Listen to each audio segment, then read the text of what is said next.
afternoon, everyone. My name is Elaine. Welcome to the Elaine's Extreme Paranormal channel. Glad to have you. Glad you could make it.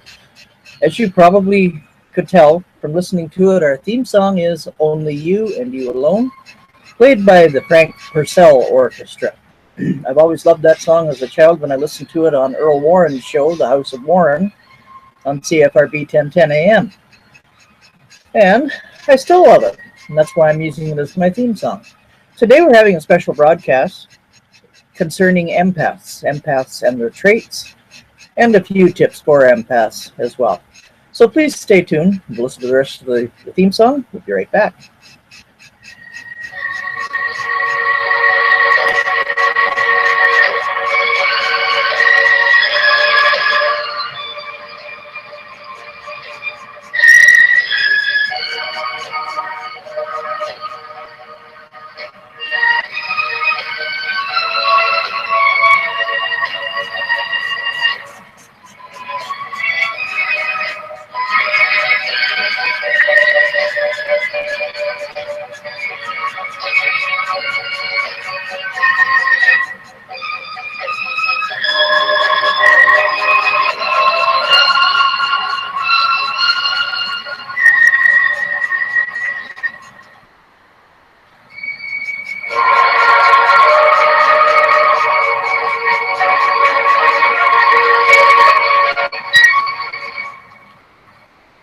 Just love that song. Okay, regarding empaths, there are a number of signs that you can use to determine whether or not you may indeed be a highly sensitive person, or otherwise known as an empath. For example, you might walk in a room and you're feeling fine. All of a sudden, you just feel, oh my God, something's wrong in here. Or you may feel extremely sad all of a sudden for some reason. You don't know why. Just a real negative feeling. Quite often empaths have that happen. I know because I am one. And I fought the empath traits for 65 years. So finally at the age of 65, I came to accept the fact that I wasn't really crazy after all, but I am an empath. And ever since accepting that, things have been going much, much better. So I'm hoping that if any of you are watching out there, if you're fighting against these particular empath traits that I'm going to let you know about, that you come to accept you're an empath too, and don't go through all those years that I did, trying to hide it, trying to deny that you're an empath. If you are, you are, and there's nothing you can do about it. You can help yourself by accepting it, for sure. It is a God-given gift. I used to think it was a curse, but it's not. In fact, it has helped a number of people, and since I came to accept it, I've helped myself as well. So, okay, there's another thing that you might consider. If you've ever had a conversation with a total stranger, you could tell without them even saying a word that they were hiding their true feelings. They might look really happy. Hi, how are you? But deep inside, they're really sad, or they're just feeling very troubled about something. And there's also scenes you might see. You might see something that makes you really feel tearful. You might even start to cry. That's males as well as females. It's no crime and it's no shame or dishonor for a male to cry. It happens.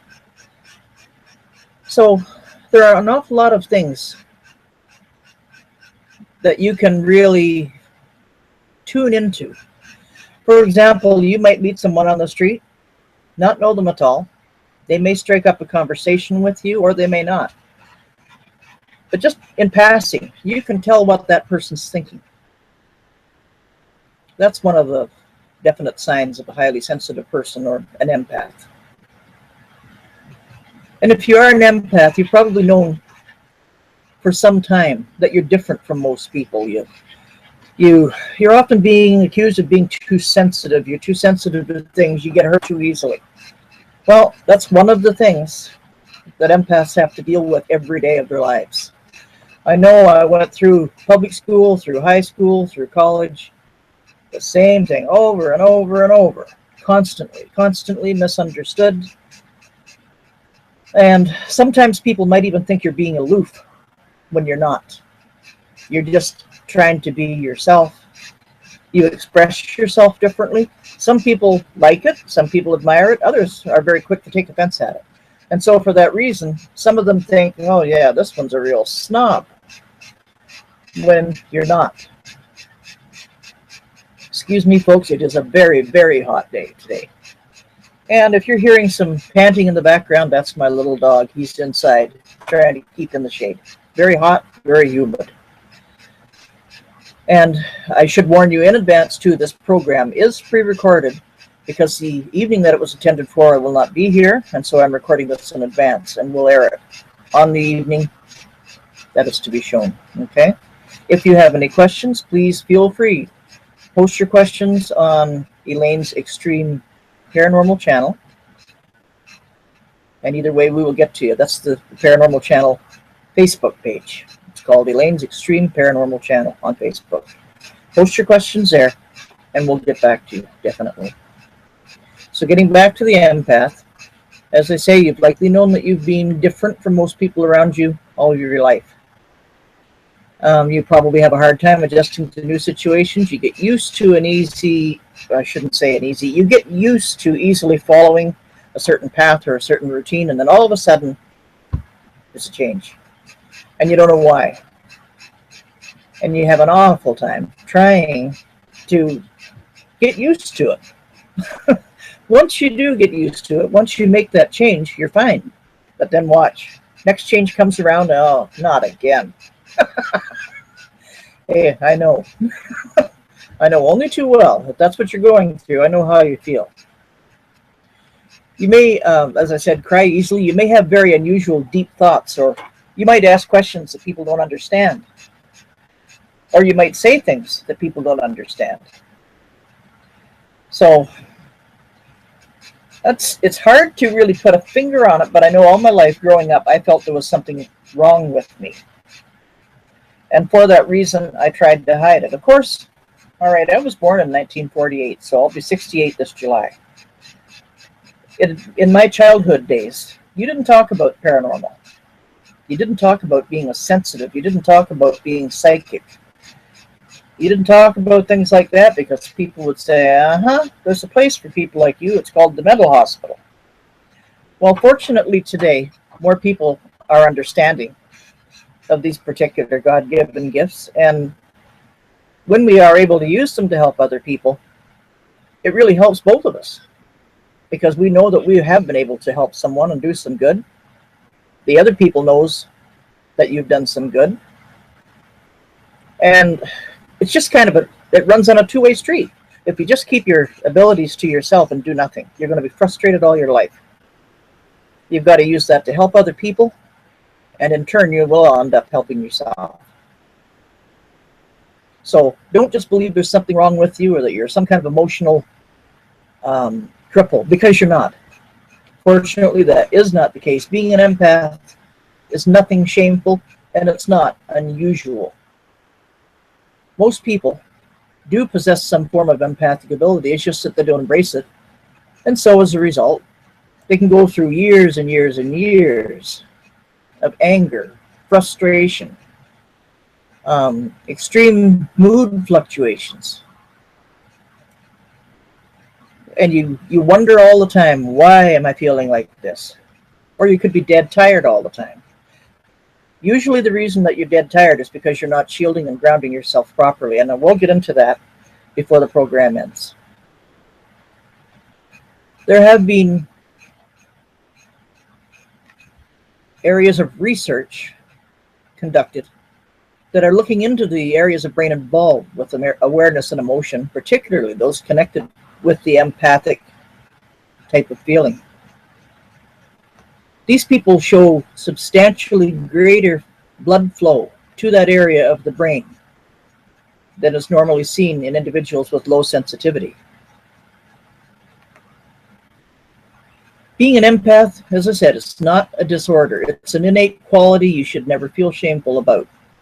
Although some of the traits of the empath make it more difficult to operate in a world dominated by less sensitive people, there are many positive aspects to being an empath.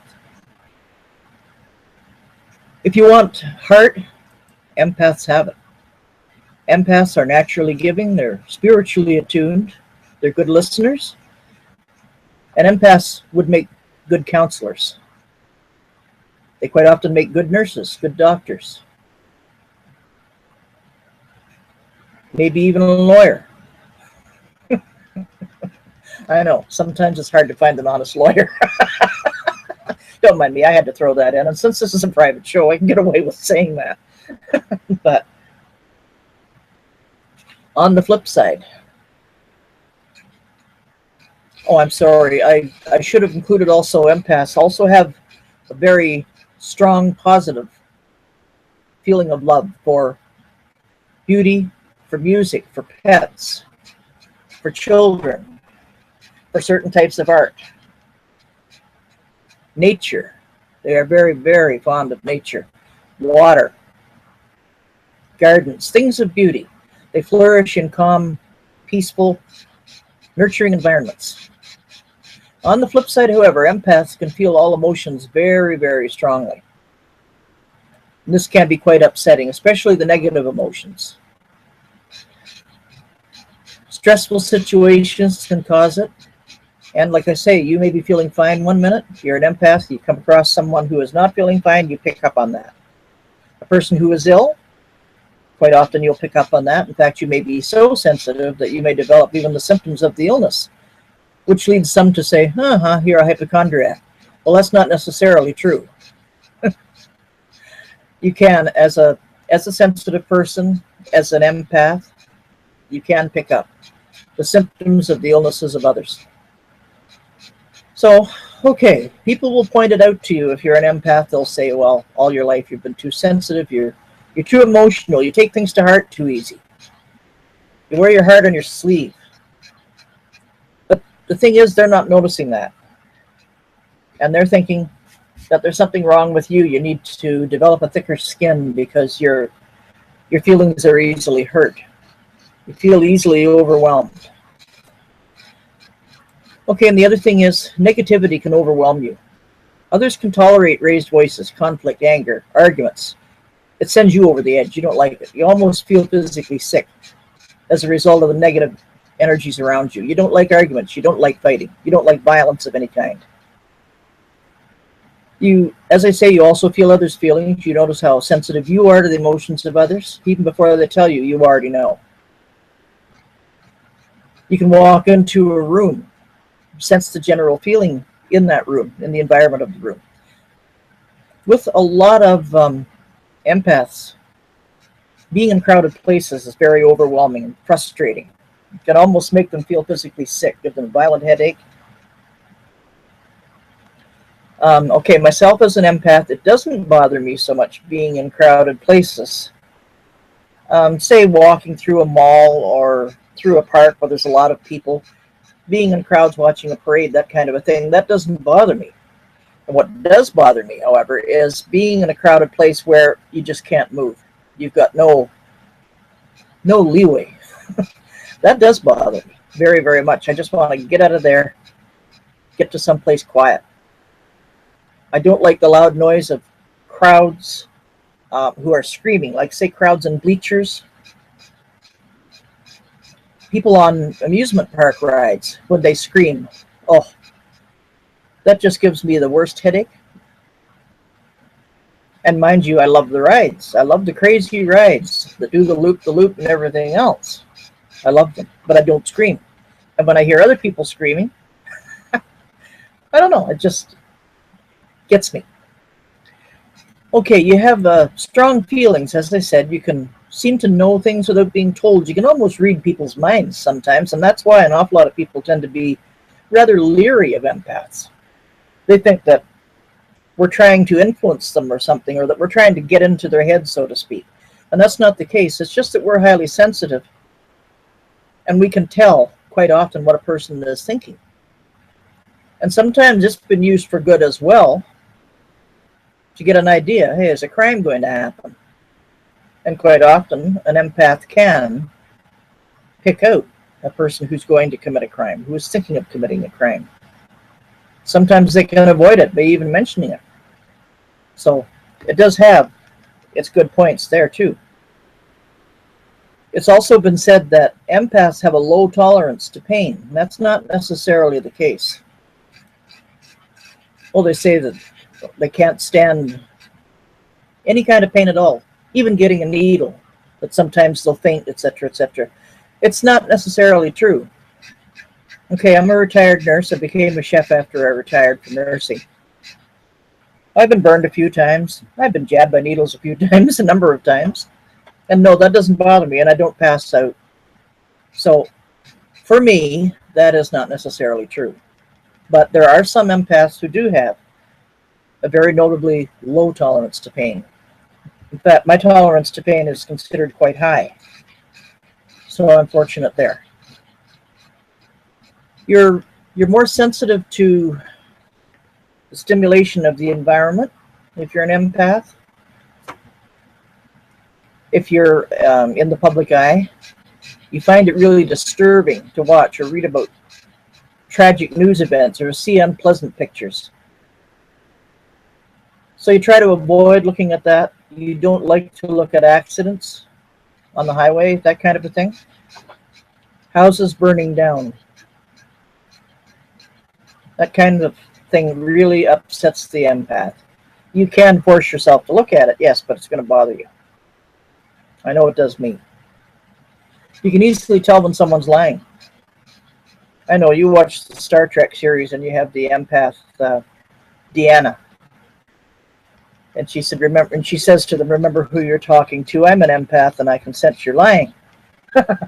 Well, actually, with the empath, that is very, very true. All you need to do is look at their faces or listen to the tone of voice.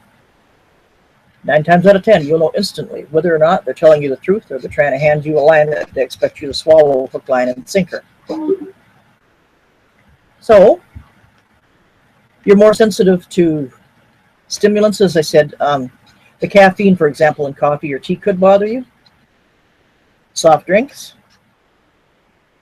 Now, that doesn't bother me. I can go through a pot of coffee like you wouldn't believe. So I'm lucky. Some people have told me that because I don't have these particular problems, that I'm not really an empath. Yes, I am. However, moving along here on the traits of the empath. You're literally the dumping ground for other people's problems. They tell you all kinds of things, especially total strangers will walk up to you and, well, they're going to tell you about their health, they'll tell you about their family, they'll tell you about their pets. They'll remark about all kinds of things. Oh, I just had surgery such and such a time, blah, blah, blah. And they'll just go right into great detail. They'll even go into detail about what medications they're on. How many times do they have to take it in a day? So, for the empath, this can be either, well, okay, I guess that's interesting. Quite often, though, when I hear someone say that to me, I express some sympathy for them. You know, oh, gee, I'm sorry you had to go through all of that. How are you feeling now? That kind of a thing. And usually it gets a conversation going, and we walk away with a better feeling. So I don't let it bother me. I kind of keep that shield around me so that those feelings can't come right into me. And I did mention before about feeling tired all the time, because you feel drained of energy. That's why. And 9 times out of 10, you might have not been shielding and grounding yourself properly. But like I say, I will be going into that. And an empath will often have lower back problems, sometimes even digestive problems. And it's the result of dealing with negative situations, fearful feelings, fearful people. And again, it leads back to proper shielding and grounding. If you don't properly shield and ground yourself, you are leaving yourself wide open to getting all these feelings, all these emotions packed around you and right inside you before you know it. Next thing, you're down with a headache, you could have a stomach ache, you could be sick to your stomach. Low back pain is so common. I have low back pain every day of my life. Do the slightest little thing, the low back pain starts. But that's just me, and it's something that I have to put up with, something that I have to get used to. Empaths are usually very creative people, very practical, imaginative, and loving. You might be involved in a certain type of creative aspect in your life. Could be the theater, could be art, could be anything. Could be gardening, could be music, could be writing. There's all kinds of creative pursuits that many empaths will take up. Many empaths are sensitive to sounds, especially sudden loud noises. Very sudden loud noises such as, say, dynamite going off. Even if you're prepared for it, the noise can still bother you. Empaths don't like to do too many things at once. They usually tend to stay on one topic at one time, then move on to the next. Finish it, move on to the next. We're not the greatest at multitasking, although we'd like to think we are. I know I'm not. I'll try to do a few things at once, and then it dawns on me, oh no, I forgot to do such and such. And then I got to go back, correct the mistake, and then move on. So much for multitasking in my case. Now, there are some empaths who certainly can multitask without a problem, especially in business. But hey, now I'm retired, so I'm not going to have to worry about multitasking anymore. Okay, narcissists are people that really bother us. People that are so in love with themselves that they feel the world revolves around them. Whereas the empath doesn't. The empath doesn't feel that they're better than anyone else. They don't feel superior to everybody else. We just feel we're ordinary, normal people, except that we have a special gift. And used properly, that special gift is of benefit, both to the receiver and to the giver. Every day of the week, you've got a different feel. Like, oh, gee, today feels like Wednesday, or today feels like such and such, because you're so darn used to doing things on a certain day in a certain way. And sometimes, if you have to go back to work, for example, at the start of your work week, you feel, oh, don't tell me. I know I used to feel that Sunday nights because I had to go into work the graveyard shift every night. It would drive me up the wall, having to go to bed in the afternoon on a beautiful summery day and get some sleep to go in to keep watch over a bunch of other people who were sleeping. However, okay, like I did say before, empaths usually are great listeners, and for that reason they make good counselors. And so usually if you talk to an empath and you tell them, you're having a problem with this, that, or so and so, quite often an empath can give you some pretty sage advice. However, don't go into detail too darn much the very second you meet an empath, because I'll tell you, we do get bored pretty easily. I know I do. If someone comes up to me and they start talking about their health, for example, like I know one time we were on a camping trip, and one of the people with me all of a sudden, like this was only the first time I had actually met that person, and they were with us with this camping trip. And they started talking about their health, this, that, and so and so. And finally it got to the point I had to say, look, sorry, I'm retired. We're camping, let's keep work out of it. I guess it sounded kind of rude. I didn't intend to be. But good grief. I mean, when you have to go camping and start talking about your health, well, that leaves a little bit much to be desired. If you are an empath, you know you have the ability to use your sensitivity not only for your own good, but for the good of others. So to protect yourself, to manage your environment, and screen out the people that you don't want to take advantage of, we call them energy vampires. And if that kind of a person is around you, you can be so dead tired that it's pathetic. So now we come into the area of grounding and shielding. There are many methods that other people use. Myself, I picture myself in like a bubble. When the bubble first forms, it starts at my feet and it comes right up, comes around, and it joins up at the top of my head. That bubble is off the ground and it's dark, you can't even see inside it. Yet I can see out through it.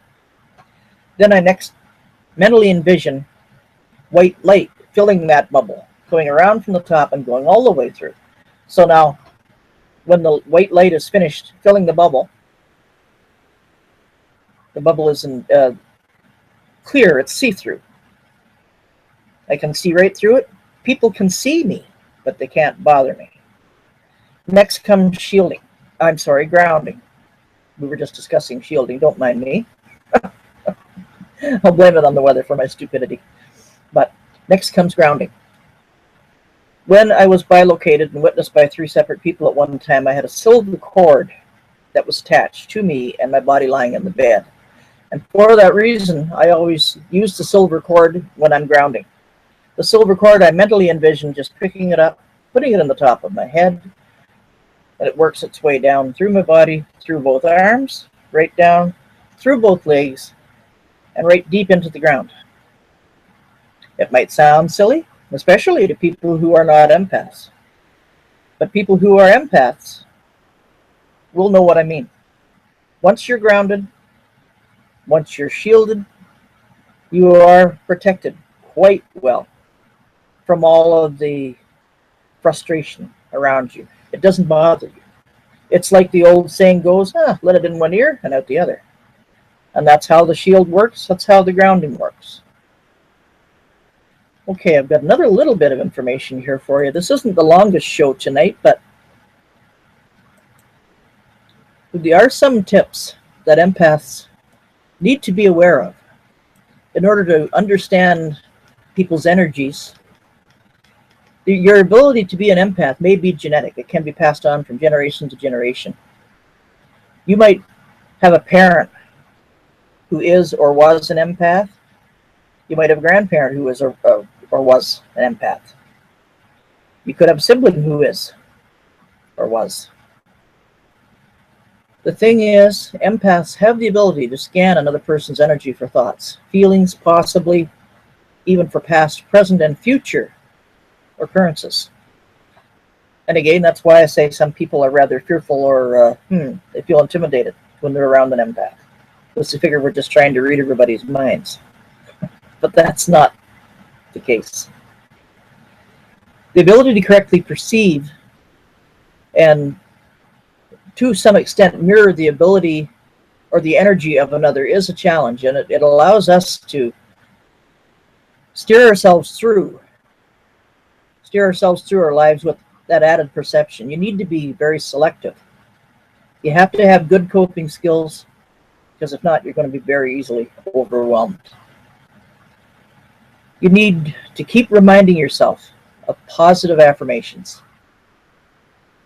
For example, say if I'm doing a spirit box session, which has nothing to do with empathic ability, but it still has to do with positive affirmation. I say a prayer of protection first, and then I ask that only positive, only good come through. No evil, no demonic, no rogues that are trying to cause trouble, that kind of a thing. And so I just concentrate on the good, get rid of the bad. It's not allowed. Literally, that's what I'm saying. I'm not allowing the negative to influence me, but I am allowing the positive. You need to schedule time to be with yourself if you're an empath. I'm not saying become a hermit, become a loner, dissociate with other people. No. But every empath does definitely need time to be by themselves, to think, to formulate ideas, to work on an idea that they've had, to work on a suggestion that they may be trying to give to someone else that might be a benefit to them. There's all kinds of things that the empath can do by themselves. I know when I had a greenhouse, I wish I had one again, but the greenhouse that I did have is no longer, unfortunately. But I used to go out into the greenhouse, and I would just sit there, ponder the plants. That was my oasis. I was free from all the hassle of the world out there. I could sit out in that greenhouse for hours. And sometimes I'd sit out there with a glass of wine. And yes, I have that terrible habit of smoking, although I try not to do so on the air, but but I would sit out there with a glass of wine, cigarette going, candle going in the evening, listening to classical or semi-classical music. And at night, the plants take on a completely different appearance. Even the little tiny seedlings that are just coming up take on a completely different appearance.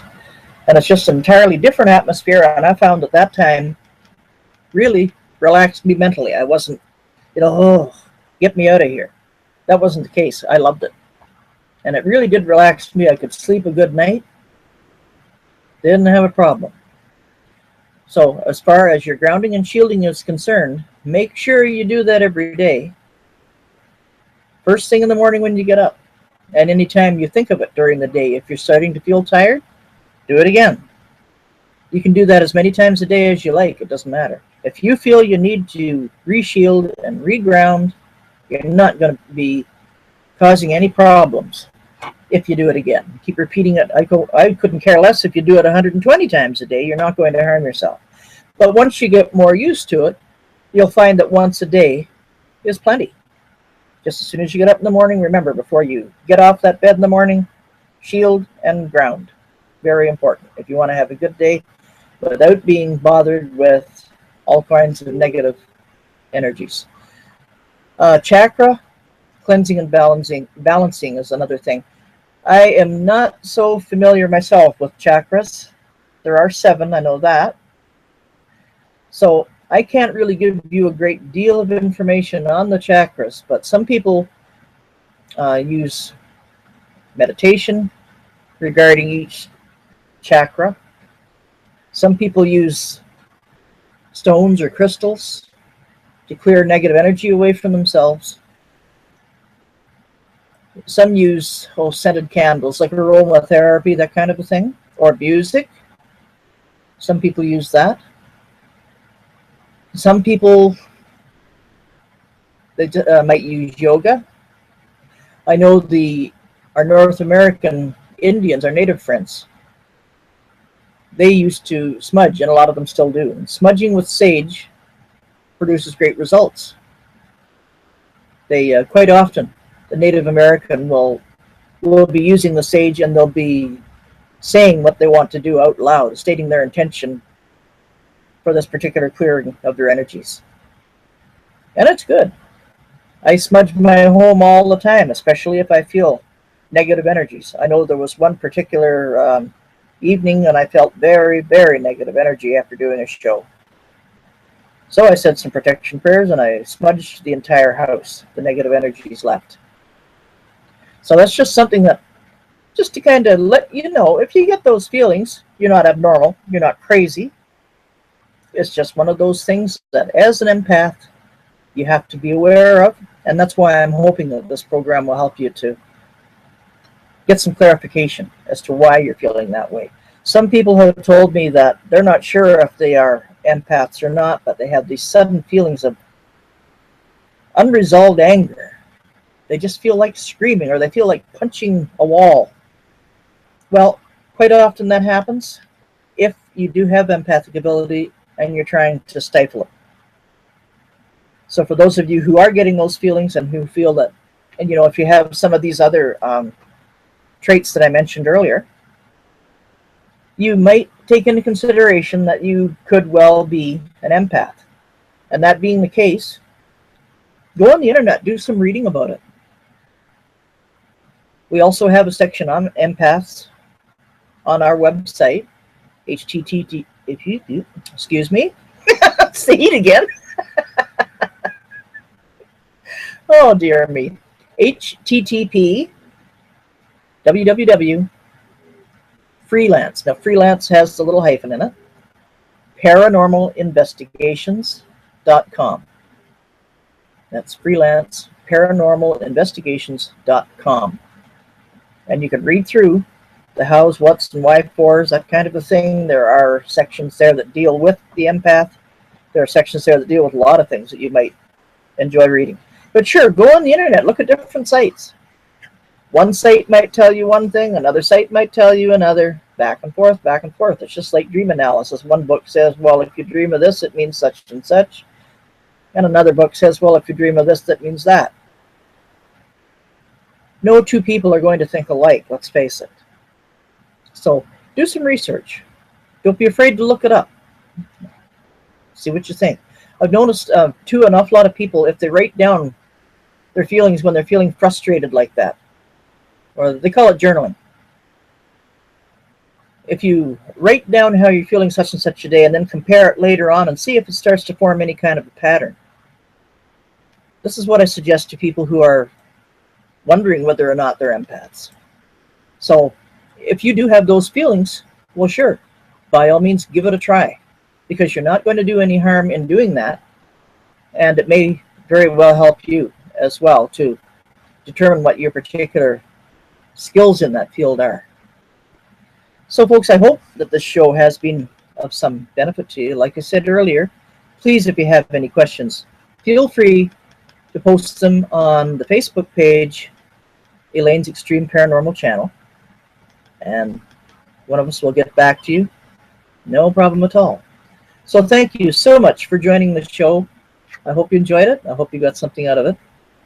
And again, I'm going to play our theme song to end the show. Remember, our theme song is Only You, because it's only for you that we put these shows on.